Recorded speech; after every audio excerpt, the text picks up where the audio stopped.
उद्योस्तु श्री महाकाली महालक्ष्मी महासरस्वती राजराजेश्वरी आई साहेब श्री अंबा माता की जय। श्री स्वामी समर्थ। नमस्कार मैत्रिणींनो, बघता बघता नवरात्री संपत आलेली आहे। आज आहे अष्टमी तिथी। अष्टमीच्या दिवशी कोणकोणत्या सेवा करायच्या आहेत याविषयीचे व्हिडिओ मी तुमच्यासोबत शेअर केलेले आहेत। काही कारणास्तव त्या सेवा तुम्ही अष्टमीला करू शकला नसाल तर त्या सेवा तुम्ही नवमीला सुद्धा करू शकता, हरकत नाही। यासोबतच नवमीच्या दिवशी देवीला प्रिय असलेली एक वस्तू आपल्याला अर्पण करायची आहे। याविषयीची माहिती मी आजच्या व्हिडिओमध्ये शेअर करणार आहे। त्यासोबतच तुमच्या काही कमेंट्सचं उत्तरसुद्धा मी या व्हिडिओमध्ये दिलेलं आहे, त्यामुळे व्हिडिओ स्किप न करता शेवटपर्यंत बघत राहा। आता खूप सारे कमेंट आले होते की ताई दुर्गा सप्तशतीच्या पाठाचं उद्यापन हे दुसऱ्या दिवशी करायचं असतं, मग ते नेमकं कधी करावं? नवमीच्या दिवशी जर आमचा दुर्गा सप्तशतीचा पाठ पूर्ण झालेला असेल तर अशा वेळेस मग उद्यापन हे दसऱ्याच्या दिवशी केलं तर चालेल का? हो चालेल, त्याच्या दुसऱ्या दिवशीच तुम्हाला उद्यापन करायचं असतं किंवा तुमचा ज्या दिवशी पाठ पूर्ण झालेला आहे। आता अष्टमीच्या दिवशी ज्यांचे पाठ पूर्ण झालेले आहे त्यांनी हवन केल्यानंतर दुर्गा सप्तशतीच्या पाठाचं उद्यापन केलं तरीही चालेल। आता अष्टमीचा जरी सवाष्ण स्त्रीला उपवास असला तर उपवासाचे पदार्थ तुम्ही त्यांना खायला देऊ शकता, त्यांचं पाद्यपूजन करून त्यांचा मानसन्मान करू शकता। यासोबतच बऱ्याचशा माझ्या मैत्रिणींकडे नवमीपर्यंत उपवास पकडले जातात आणि दसऱ्याच्या दिवशी ते सोडले जातात। तर आपापल्या परंपरेनुसार हे उपवास करायचे आहेत। आणि जर तुमच्याकडे दसऱ्याच्या दिवशी उपवास सोडले जात असतील तर त्या दिवशी तुम्ही दुर्गा सप्तशतीच्या पाठाचं उद्यापन केलं तरीही चालेल। दसऱ्याच्या पुढे तुमची सेवा गेलेली असेल तर ज्या दिवशी तुमची 14 पाठाची सेवा पूर्ण होईल त्याच्या दुसऱ्या दिवशी तुम्ही उद्यापन करू शकता।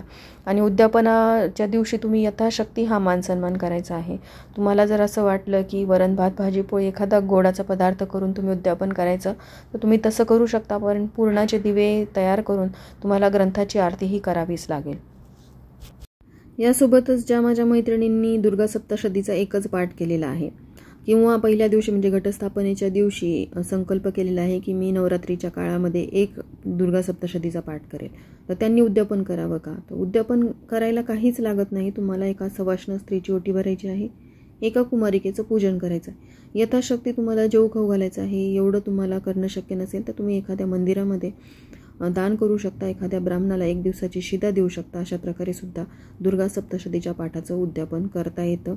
मी अगदी समजू शकते की खूप जणी वर्किंग असतात, घरातली कामं करून त्यांना बाहेरही काम करायला जावं लागतं।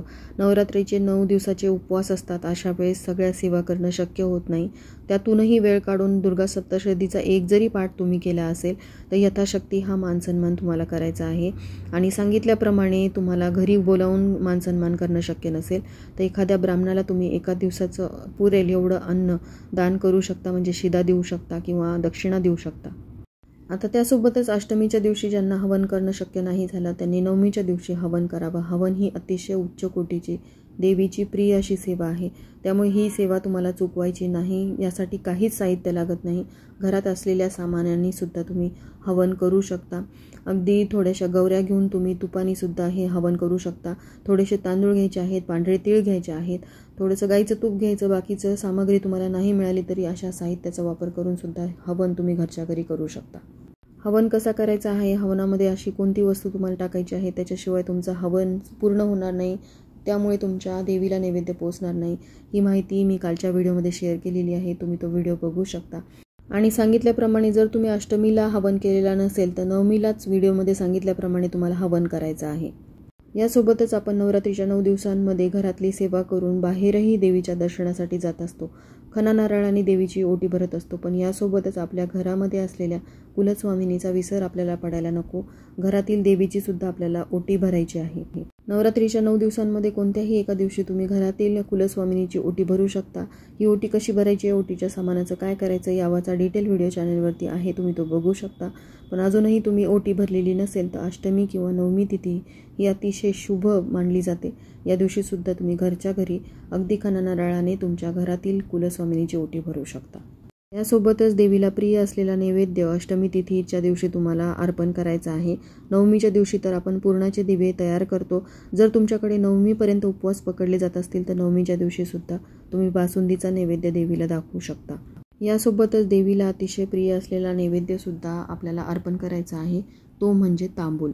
हे तांबूल तुम्हाला घरच्या घरी बनवता येईल। खायची पानं जी असतात, जिला आपण विड्याची पानं म्हणतो किंवा नागवेलीची पानं म्हणतो, ती पानं तुम्हाला घ्यायची आहेत. त्याला काच, चुना वगैरे लावून त्यामध्ये जे आपण मुखवासाचं साहित्य घालतो, जसं की सोप असेल, सुपारी, खडीसाखर, या सर्व साहित्य घालायचं आणि त्याला आपल्याकडे खलबत्ता असतो त्या खलबत्त्यामध्ये कुटायचं, किंवा तुम्ही एखाद्या पान सेंटरमध्ये जाऊन हा विडा तयार करू शकता. आणि तो विडा घरी आल्यानंतर तुम्ही मिक्सरमधून बारीक करा किंवा तुमच्या खलबत्त्यामध्ये तुम्ही कुटू शकता. आता तुम्ही म्हणाल की पानाचा विडासुद्धा आपण देवीला अर्पण करू शकतो, तर तसंही करू शकता. पण तांबूल हे देवीला विशेषतः प्रिय आहे. त्यासाठी तांबूलाचाच नैवेद्य आपल्याला अष्टमी तिथीला किंवा नवमीला अर्पण करायचं आहे. आणि जर तुम्ही काही कारणास्तव अष्टमी किंवा नवमी तिथीच्या दिवशी देवीला नैवेद्य अर्पण करू शकला नाहीत, तर दसऱ्याच्या दिवशी तुम्हाला न चुकता तांबूलाची सेवा करायची आहे. तांबूल तुम्ही सगळा गोडाधोडाचा नैवेद्य दाखवल्यानंतर देवीला तांबूल अर्पण करायचं आहे. आणि जर तुम्ही अष्टमीला किंवा नवमीच्या घरातील कुलस्वामिनीची ओटी भरणार असाल, तर अशा वेळेस तुम्ही ओटीवरती सुद्धा हे तांबूल ठेवू शकता. जसं मी तुम्हाला सांगितलं, तांबूल हा अतिशय प्रिय असलेला देवीचा नैवेद्य आहे. त्यामुळे ओटी भरत असताना ओटीच्या सर्व साहित्यासोबतच आपल्याला थोडंसं तांबूल एका वाटीमध्ये घेऊन ही ओटी भरायची आहे. यामुळे देवीचे कृपाशीर्वाद लाभतील. तांबूलासोबतच तुम्हाला अष्टमी तिथीच्या दिवशी सांगितल्याप्रमाणे बासुंदीचा नैवेद्यसुद्धा अर्पण करायचा आहे. अष्टमी तिथीच्या दिवशी तुमची अडचण असेल तर नवमीच्या दिवशी तुम्हाला बासुंदीचा नैवेद्य दाखवायचा आहे.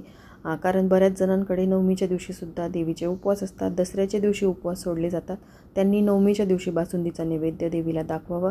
आणि ज्यांचे उपवास हे अष्टमीपर्यंत असतात त्यांनी अष्टमीच्या दिवशी देवीला बासुंदी दाखवावी. बासुंदी अर्पण करत असताना त्यामध्ये बरेच जण विलायचीचं पावडर टाकतात, तर पावडर न टाकता एक अख्खी वेलची आपल्याला हा नैवेद्य अर्पण करत असताना बासुंदीमध्ये टाकायची आहे. जसं मी तुम्हाला नेहमी सांगते, खड्या मसाल्यांमध्ये देवीचा वास असतो, त्यामुळे एक अख्खी वेलची बासुंदी अर्पण करत असताना टाकायची आहे. यासोबतच एक अतिशय महत्त्वाची माहिती जी कालच्या व्हिडिओमध्ये सांगायची राहून गेली होती, त्यामध्ये अष्टमीच्या दिवशी तुम्हाला 8 दिव्यांचं दान करायचं आहे, म्हणजे दीपदान करायचं आहे. आणि जर तुम्ही काही कारणास्तव हा व्हिडिओ थोडासा लेट बघत असाल, नवमीच्या दिवशी बघत असाल, तर तुम्ही नवमीच्या दिवशीसुद्धा दीपदान करू शकता. पण त्या दिवशी तुम्हाला 9 दिव्यांचं दान करायचं आहे. आणि असं वाटलं की तुम्ही दोन्ही दिवस हे दीपदान करू शकते, तर अष्टमीच्या दिवशी तुम्ही हे दान करू शकता. अष्टमीच्या दिवशी 8 दिवे आणि नवमीच्या दिवशी 9 दिवे दान करायचे आहेत. तर आता हे दिवे तुम्हाला कसे बनवायचे आहेत, तर हे गव्हाच्या पिठापासून दिवे तयार करायचे आहेत. गव्हाचं पीठ थोडंसं घ्यायचं, त्यामध्ये चिमूटभर हळद टाकायची आहे, ते मळून घ्यायची आणि त्याचे दिवे तयार करायचे. हे दिवे तुम्ही वाफवून घेऊ शकता किंवा तसे वापरले तरीही चालतील. यामध्ये तुम्हाला तिळाच्या तेलाचा वापर करायचा आहे. जोडवाती टाकायच्या आहेत. दिवे प्रज्वलित केल्यानंतर त्याला हळदी, कुंकू, अक्षता, फूल वाहून घ्यायचं आहे. आणि आता हे दीपदान कसं करायचं आहे, देवघरासमोर हे दिवे तुम्ही प्रज्वलित केलेले आहेत. एक दिवा तुम्हाला देवासमोर ठेवायचा, एक दिवा तुम्हाला घटासमोर म्हणजेच देवीसमोर ठेवायचा आहे.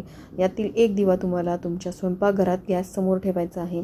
त्यानंतर एक दिवा तुम्हाला पाण्यासमोर म्हणजे पाण्याच्या माठाजवळ ठेवायचा आहे. एक दिवा तुम्हाला तुळशीसमोर ठेवायचा आहे. 2 दिवे यातील उंबरठ्या बाहेर ठेवायचे आहेत. आणि यातील एक दिवा तुम्हाला जवळच असलेल्या एखाद्या मंदिरामध्ये दान करायचा आहे. आता मंदिरामध्ये तुम्हाला जाणं शक्य नाही झालं तर दोन्ही दिवे तुम्ही तुळशीजवळ ठेवू शकता. अशा प्रकारे तुम्हाला अष्टमीच्या दिवशी दीपदान करायचं आहे. आणि अशाच प्रकारे तुम्ही नवमीच्या दिवशीसुद्धा दीपदान करू शकता. मग आता नवमीच्या दिवशीसुद्धा तुम्हाला एक दिवा देवाजवळ, एक दिवा देवीजवळ म्हणजेच घटाजवळ, त्यानंतर एक दिवा गॅसजवळ, एक दिवा तुम्हाला पाण्याच्या माठाजवळ, त्यानंतर 2 दिवे तुम्हाला उंबरठ्याबाहेर, एक दिवा तुळशीजवळ आणि 2 दिवे तुम्हाला मंदिरामध्ये दान करायचे आहेत. मंदिरात दान करता नाही आले तर ते 3ही दिवे तुम्हाला तुळशीजवळ ठेवायचे आहेत. आणि अशा प्रकारे तुम्हाला अष्टमी किंवा नवमीच्या दिवशी दीपदान करायचं आहे. दीपदानाचं किती महत्त्व आहे, दीपदान तुम्ही कधीही करू शकता, असं नाही की अधिक महिन्यातच दीपदान करायला हवं. वर्षभरात जेवढे तुम्ही दीपदान कराल तेवढंच त्याचं पुण्य तुम्हाला मिळतं. आणि नवरात्रीच्या 9 दिवसांमध्ये तर जेवढ्या सेवा कराल तेवढे देवीचे कृपाशीर्वाद लाभतात. कारण 9 दिवसांमध्ये देवी ही जागृत अवस्थेमध्ये आपल्या घरामध्ये वावरत असते. अशा प्रकारे दीपदान केल्यामुळे प्रत्येक ठिकाणचं आपल्याला कृपाशीर्वाद लाभतात. जसं की गॅसजवळ आपण दीपदान केल्यामुळे अन्नपूर्णा देवीचे कृपाशीर्वाद लाभतात. पाणी हे तर जीवन आहे. पाण्याजवळ हे दीपदान केल्यामुळे आपल्या घरामध्ये कधीही पाण्याची टंचाई भासणार नाही. उंबरठ्याबाहेर हे दीपदान केल्यामुळे घरामध्ये कोणतीही नकारात्मकता प्रवेश करणार नाही. तुळशीजवळ दीपदान केल्यामुळे तुळशी देवीचे आपल्याला कृपाशीर्वाद लाभतील. आणि देव्हाऱ्यामध्ये दीपदान केल्यामुळे सर्व देवी देवतांचे आशीर्वाद आपल्याला मिळतील. त्यामुळे दीपदानाचं विशेष असं महत्त्व आहे. अष्टमी आणि नवमी तिथीच्या दिवशी दीपदान आवर्जून करावं. कणकेचे दिवे बनवणं शक्य नाही झालं, मातीचे दिवे किंवा एखादे नवीन दिवे तुमचे अधिक महिन्यामध्ये आणलेले तसेच असतील तर त्या दिव्यांचं सुद्धा तुम्ही दान करू शकता. पण दीपदान हे तुम्हाला आवर्जून करायचं आहे. आता यासोबतच बऱ्याचशा माझ्या मैत्रिणींच्या कमेंट येतील की ताई मग आपण नवमीच्या दिवशी तर पुरणाचे दिवे तयार करणार आहोत. जसं मी तुम्हाला सांगितलं होतं की पुरणाचे 21 दिवे तयार करायचे आहेत आणि नवमीच्या दिवशी तुम्ही उपवास सोडत असाल तर नवमीच्या दिवशी करा किंवा दसऱ्याच्या दिवशी तुम्ही करू शकता. आता हे दिवे कसे तयार करायचे, तर पुरण तुम्हाला शिजवून घ्यायचं आहे. पुरणाचे तुम्ही दिवे वेगवेगळे बनवू शकता किंवा पुरणाला असं ताटामध्ये थापून घ्यायचं आहे. त्यामध्ये तुम्हाला होल तयार करायचे आहेत. त्यामध्ये एक एक फुलवाट टाकायची, तूप टाकायचं आणि ते दिवे तुम्हाला तयार करायचे. आता ह्या दिव्यांनी तुम्हाला देवीची आणि घटाची आरती, त्यासोबतच ग्रंथाची आरती म्हणजे दुर्गा सप्तशतीचे जे आपण पाठ केलेले आहेत त्याची आरती करायची आहे. पण हे जे दीपदान आहे हे वेगळं करायचं आहे. म्हणजे तुम्ही अष्टमीला केलं असेल तर नवमीला केलं नाही तरी चालतील. या दोन्हीही वेगवेगळ्या गोष्टी आहेत. पुरणाच्या दिवे आपण दुर्गा सप्तशतीच्या पाठाचं उद्यापन करत असताना करणार आहोत. आणि जर तुमचं नवमीच्या दिवशी काही कारणास्तव उद्यापन राहिलं असेल, म्हणजे पाठ पूर्ण झालेले नसतील, पुढे ही सेवा जाणार असेल, तर ज्या दिवशी तुम्ही ही सेवा पूर्ण कराल त्याच्या दुसऱ्या दिवशी तुम्हाला ग्रंथाला म्हणजेच देवीला 21 पुरणाच्या दिव्यांनी आरती करायची आहे. तर आजचा व्हिडिओ तुम्हाला मोठा पण वाटत असेल मैत्रिणींनो, पण मला कमेंटही तशाच येतात. व्हिडिओ पूर्ण न बघितल्यामुळे, स्किप करून बघितल्यामुळे त्यांना त्यांच्या प्रश्नांची उत्तरं मिळत नाहीत आणि मग तेच प्रश्न विचारले जातात. म्हणून आज डिटेलमध्ये तुमच्या सगळ्या शंकांची उत्तरं देण्याचा मी प्रयत्न केलेला आहे. आणि आता त्यानंतर म्हणजे नवमीच्या दिवशी अशा प्रकारे तुम्ही 21 पुरणाच्या दिव्यांनी आरती ग्रंथाची केल्यानंतर तुम्हाला देवीची एक अतिशय प्रभावशाली सेवा करायची आहे. देवीला तिच्या आवडीची एक वस्तू अर्पण करायची आहे आणि हा उपाय तुम्हाला नवमीच्या दिवशी करायचा आहे. नवमीच्या दिवशी तुम्हाला दुर्गा सप्तशतीचे पाठ करायचे नाहीत, पण सिद्धकुंजिका स्तोत्राचे तुम्हाला 11 पाठ किंवा 14 पाठ करायचे आहेत.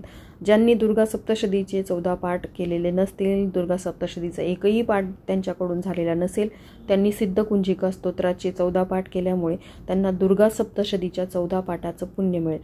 तर ही सेवा तुम्हाला आवर्जून नवमीच्या दिवशी करायची आहे. आणि ज्यांनी दुर्गा सप्तशतीचा एकही पाठ केला नसेल त्यांनी नवमीच्या दिवशी एक पाठ करावा, त्यामुळे सुद्धा संपूर्ण नवरात्रीचं फळ त्यांना मिळेल. तर यातली जी जमेल ती सेवा करावी, असं नाही की या सगळ्या सेवा कराव्यात. सिद्धकुंजिका स्तोत्र हे अतिशय छोटंसं पण प्रभावी स्तोत्र आहे. सारांश रूपामध्ये दुर्गा सप्तशतीचं यामध्ये वर्णन केलेलं आहे. त्यामुळे याचा पाठ केल्यामुळे तुम्हाला संपूर्ण दुर्गा सप्तशतीचा पाठ केल्याचं पुण्य मिळतं. आता त्यानंतर व्हिडिओमध्ये सांगितल्याप्रमाणे देवीला प्रिय असलेली वस्तू तुम्हाला नवमीच्या दिवशी अर्पण करायची आहे. एकतर तुम्ही घटाला अर्पण करा किंवा तुम्ही देवीला अर्पण करू शकता, पण शक्य झालं तर देवीच्या टाकाजवळच ही वस्तू अर्पण करा. तर ही कोणती वस्तू आहे, तर यासाठी तुम्हाला 11 लवंगांची एक माळ देवीला अर्पण करायची आहे आणि किंवा तुम्ही लवंगांचं अर्चन करू शकता. तर माळ बनवण्यासाठी तुम्हाला काय लागणार आहे, एक लाल रंगाचा धागा किंवा कलावा तुम्ही घेऊ शकता आणि या कलाव्यामध्ये तुम्हाला एक एक लवंग बांधायचे आहे. अशा 11 लवंगांची माळ तुम्हाला तयार करायची आहे. कुलदेवीच्या टाकाला तुम्हाला ही माळ अर्पण करायची आहे किंवा तुम्ही एक एक लवंगसुद्धा देवीच्या चरणी अर्पण करू शकता, लवंगांचं अर्चन करू शकता. लवंगांचं अर्चन करताना 11, 21 या संख्येने देवीला लवंगा अर्पण कराव्यात आणि ह्या लवंगा तुम्ही दुसऱ्या दिवशी प्रसादा स्वरूप खाऊ शकता. निर्माल्यामध्ये टाकून देऊ नका, कारण यावरती आपण जी सेवा करणार आहोत त्या सेवेमुळे ह्या लवंगा अभिमंत्रित होतात. म्हणजेच तुम्हाला ही माळ हातामध्ये घेऊन सिद्धकुंजिका स्तोत्राचं पठण करायचं आहे आणि त्यानंतर तुम्ही ह्या लवंगांची माळ देवीला अर्पण करायची आहे. किंवा तुम्ही ह्या एक एक लवंगा ज्यावेळेस अर्पण कराल त्यावेळेस तुम्ही कमलात्मक मंत्राचं पठण करायचं आहे. एक एक लवंग हातामध्ये घेऊन कमलात्मक मंत्र म्हणायचा आहे आणि ती लवंग देवीला अर्पण करायची. अशा प्रकारे सुद्धा तुम्ही लवंगांचं अर्चन करू शकता किंवा लवंगांची माळ तुम्हाला नवमीच्या दिवशी देवीला आठवणीने अर्पण करायची आहे. देवीची अतिशय प्रिय आणि आवडीची उच्च कोटीची अशी सेवा आहे. प्रत्येकाने ही सेवा करावी ही मी सर्वांना कळकळीची विनंती करते. तर जवळजवळ मी तुमच्या सर्व प्रश्नांची उत्तरं देण्याचा प्रयत्न केलेला आहे. त्यासोबतच नवमीच्या दिवशी तुम्हाला कोणती सेवा करायची आहे याविषयीची माहिती पण मी शेअर केलेली आहे. तर झालेली सेवा मी स्वामींच्या चरणी आणि कुलस्वामिनीच्या चरणी अर्पण करते. इथेच व्हिडिओचा एंड करते. व्हिडिओ आवडला असेल, हेल्पफुल वाटला असेल तर लाईक, शेअर, सबस्क्राईब करा. भेटूयात अशाच एका नवीन व्हिडिओसोबत. तोपर्यंत सर्वांना श्री स्वामी समर्थ.